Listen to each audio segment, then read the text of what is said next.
changing patterns in weather, many of which we see in Uganda. I'll be speaking to the Secretary General of the Uganda Cross Society, Robert Kwesiga, for perspective on the latest trends, interventions, and of course a way forward in some of the mitigation efforts. But let's begin with understanding that Uganda is a tropical climate characterized mainly by stable rainfall patterns, but the effects of climate change have turned the seasons around, and the country is now experiencing shorter or longer rains and harsher droughts, especially in the eastern and northeastern parts of the country. Worsening droughts and flooding are exacerbating pre-existing socio-economic challenges such as youth unemployment, food insecurity, and inadequate social protection. The experts at the Meteorological Authority have already warned that September, October and November shall be months of dampening rain.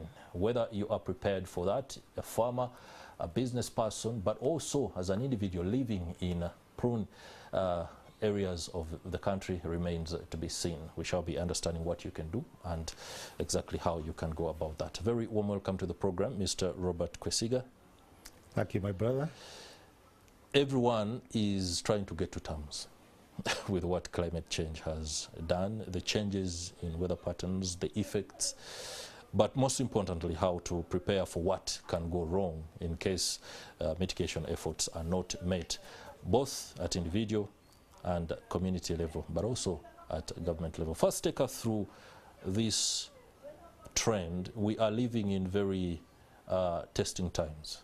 Climate change alone is something the layman grapples to understand, away from the fact that they don't see rain when they are supposed to see it, and then when it comes, it is so much that it completely distorts their ability to go about farming.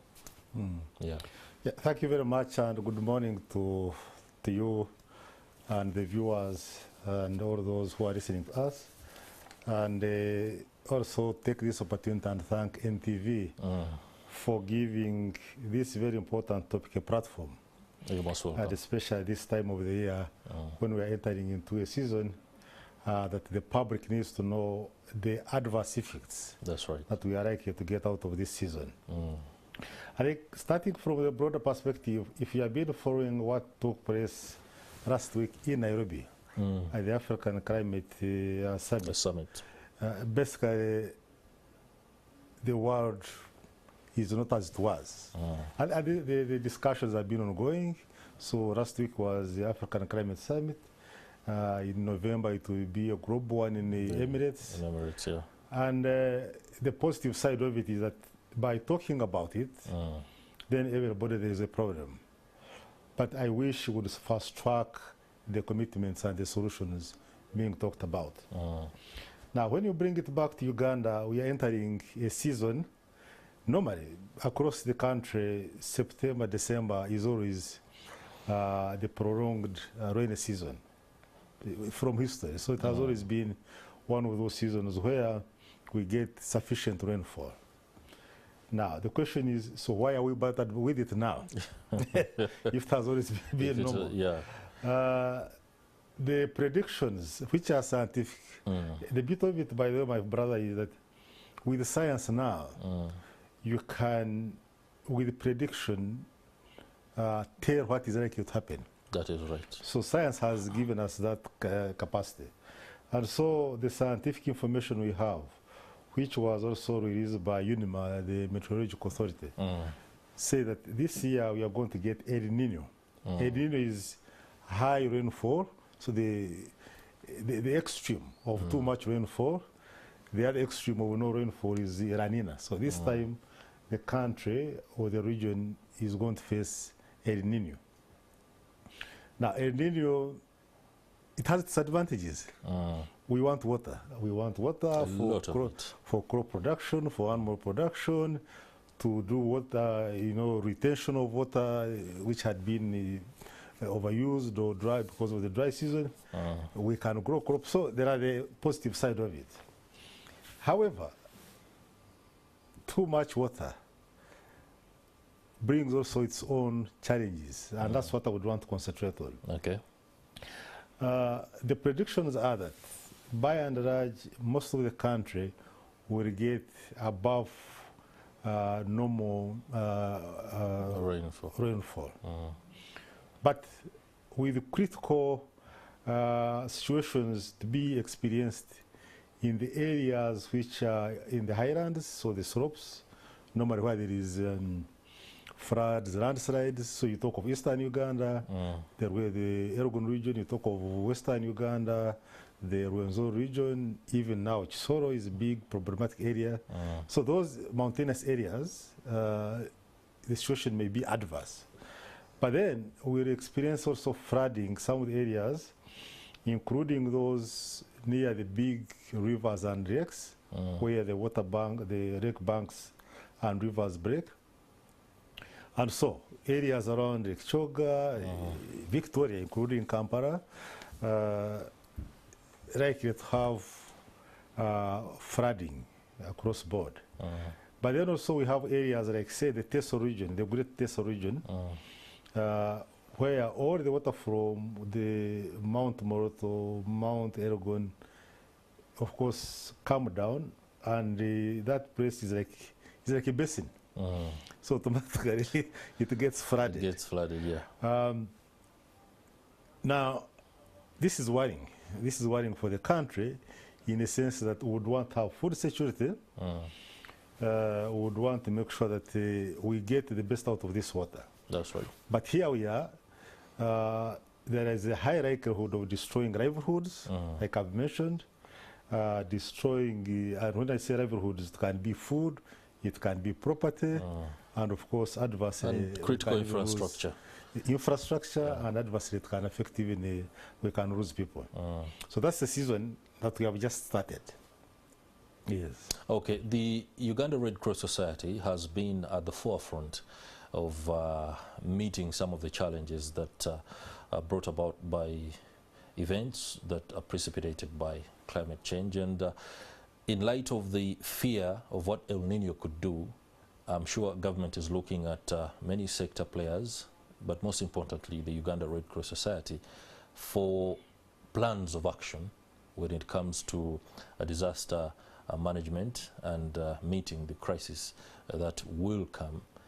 I know it will be not a really good question to ask whether you're prepared or not, but we would love to know what you're rolling out across the country, and perhaps hammer out the fact that those communities that are prone or are likely to be affected most ought to understand from the onset that they should be able to begin looking towards either moving or taking specific measures to lessen the advent of such disaster. Yeah, thank you. Like you have put it, there are several players. Government is at the center. It does the coordination. It has all the line ministries that have a role to play. So you talk of infrastructure, Ministry of Works comes in. You talk of issues around agriculture, Ministry of Agriculture comes in. You talk of education. So in other words, Prime Minister's office, which is responsible for the coordination of these disasters. So government departments or government sectors are part and parcel of what we can do. Of course, the other development partners also who chip in and support.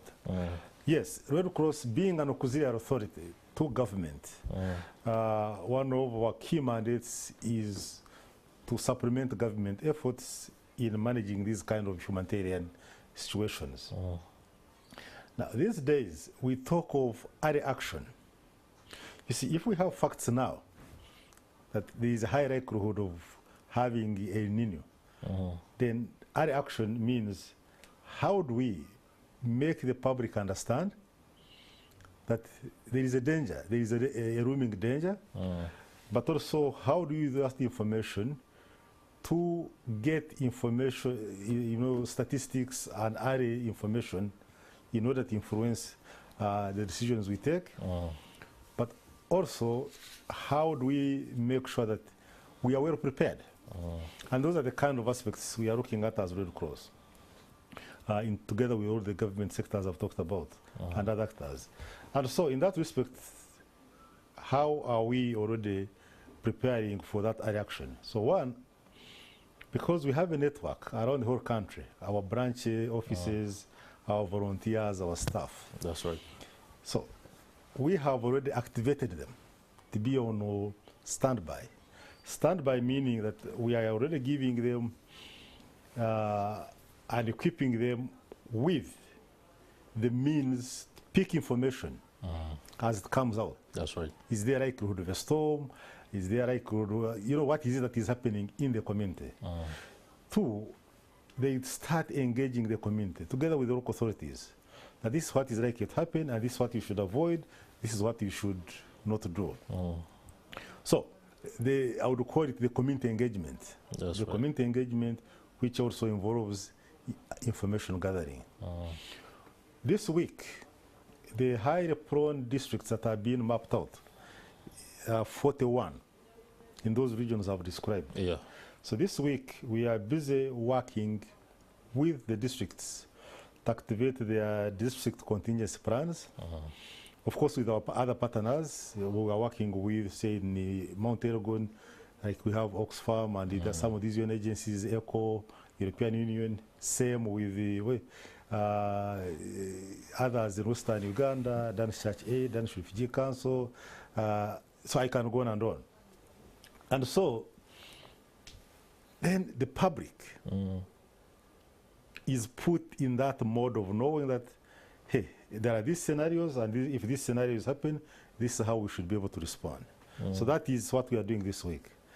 Now, we have what we call regional warehouses. In Mbare, in Soroti, in Kitgum, in Western Nile we have in Yuembe, Arua, Western Uganda we have Fort Potro, Chisoro, Mbarara, and of course the central one being in Kampala.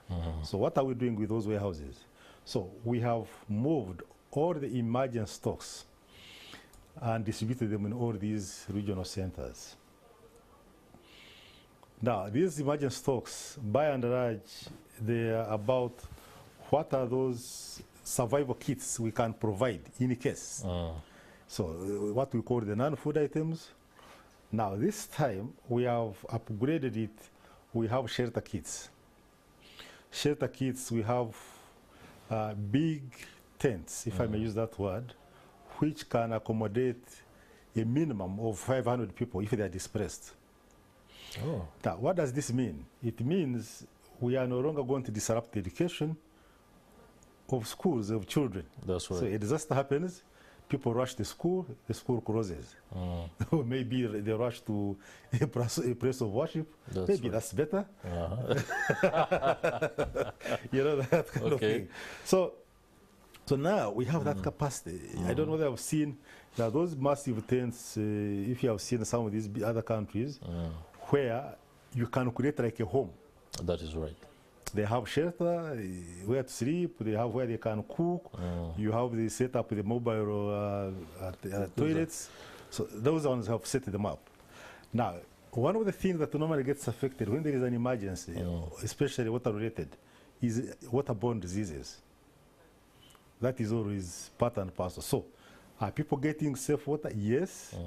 We have what we call water treatment kits, M15, so that's our technology, where you can set it up and start treating water and provide safe water to people. Sanitation, I've just mentioned it, how we are preparing it. This time, we're even accompanying it with what we call mobile clinics. We have vehicles which now can work as mobile, for this quick, in case people either they are injured or otherwise. But they also, what our ambulance fleet is on standby. So I can go on and on. But bottom line is, that is a section of what should be done. Because there are other actors also who must also come in and do their part. But also on our part, that depends on how the magnitude of the problem. If the magnitude is very adverse, then it calls for more resources in order for us to make sure that we minimize loss of lives and impact on people. So, but we have that initial capacity now that can set us going. And for this week, all that is being mobilized, all that is being set up. when I say set up, it has always been there, but put on high alert. God forbid, nobody wants it to happen. Of course. But worst case scenario, when it happens, then we are able to be there. Just to stay on that aspect of anticipation of disaster and how the crisis management framework will roll out. We've seen the outbreaks of slow outbreak of cholera in Kayunga, and with the adverse rains, it is feared that many of these places could find themselves grappling with greater disease outbreaks than what we've seen now. Does the preparation do cater for other diseases that will come from the results of a disaster? If people have been congregated in one area, it also brings its own challenges. I know it is a multi-layer crisis plan, but we want to know what it is so that the people out there are first of all confident, but most importantly aware of what they will be up to. You are right. You see, any displacement of people, the exposure to diseases is always greater, on a higher radar. Now, for water-related emergencies, so the waterborne diseases are always one of the key issues to make sure that it is well managed. And it is always around cholera. And cholera, what brings it is always, and malaria, mosquitoes. Because then you have stagnant water all over the place. That's right. And so what you do is, how do you make sure sanitation is factored into your preparedness mechanisms, but also the availability of safe water? And I think I've alluded to that. How do we make sure people get safe water, but also wherever they go, they have the basic sanitary facilities? Then the malaria, you know, currently government, Ministry of Health is busy distributing mosquito nets.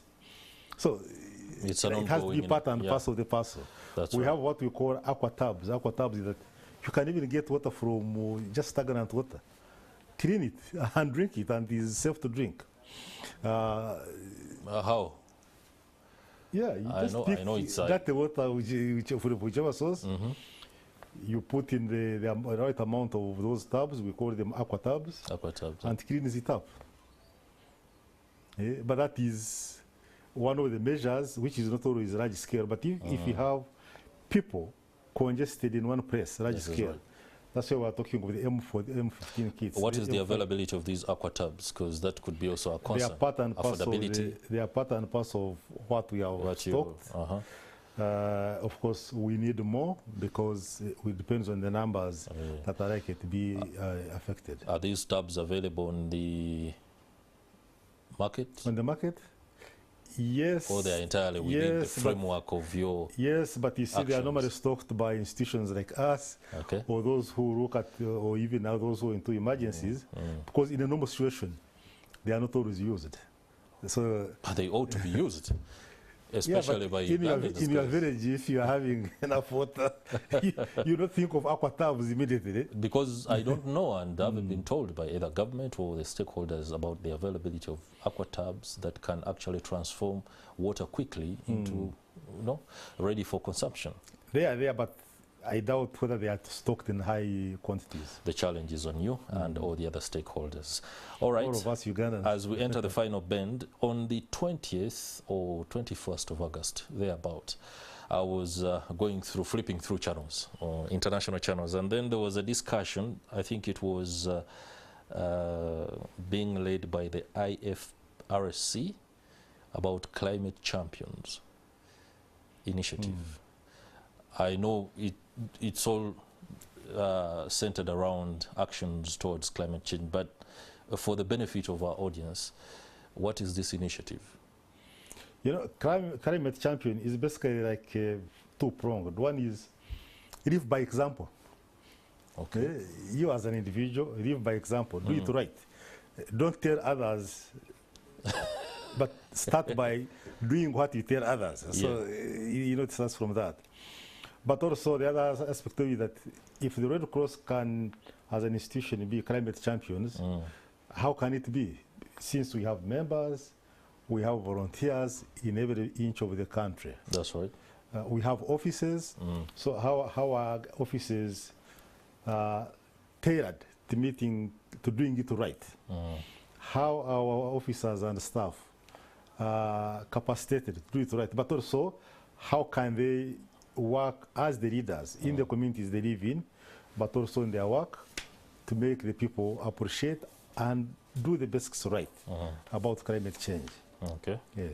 All right. Robert Kwesiga, the Secretary General of the Uganda Red Cross Society, many thanks for making time and offering us a perspective. Any last word? Last word is we must be on the alert. Okay. I think all of us must be on the alert. It is not about Red Cross, it is not about the government, it is us as Ugandans.